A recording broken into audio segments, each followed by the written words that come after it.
What actually is CRISPR? This is part 2 of a short video series on CRISPR gene editing and its impact on plant biotechnology. All living things have to defend themselves from the onslaught of pathogens. And for us as humans, when we think about pathogens, we often think about bacteria.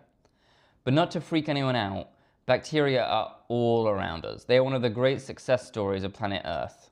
The vast majority of bacteria have no interest in infecting us. And in fact, they have to defend themselves against a barrage of our common enemy, viruses. And that's where CRISPR comes in. It's how bacteria defend themselves against viruses. A virus is basically just DNA packaged into a protein machine. That outer protein shell is just how the virus gets itself from one victim to the next. Viruses aren't living things under most definitions. For any Doctor Who fans out there, I like to think of them like Daleks or Cybermen, taking living parts and using them to run a killing machine.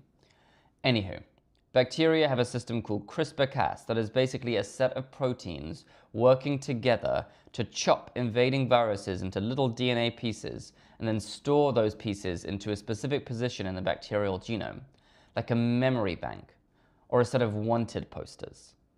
That system that has existed for at least hundreds of millions of years was only described by scientists in the late 1980s.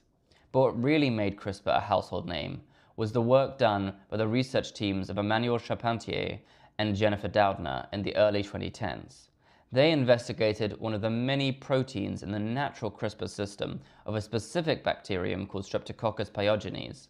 And that protein is called Cas9. What Doudna and Charpentier's teams worked out was easily worth the Nobel Prize that it won them in 2020. They found that Cas9 will splice open DNA in any organism if you can get it into the cells, and if you basically tell the Cas9 protein where you want it to cut with the help of a short piece of RNA called a guide RNA. RNA is the molecular cousin of DNA, and RNA and DNA will bind to each other according to rigid rules based on the sequences of A's, G's, C's, and T's. So if you know the sequence of the DNA that you want to target, then you have all the information you need to create a guide RNA to target it.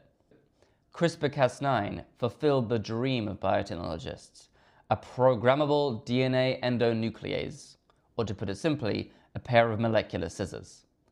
To find out why it's so useful to cut up DNA, go to part 3. Otherwise, you could just rewatch to see me explain.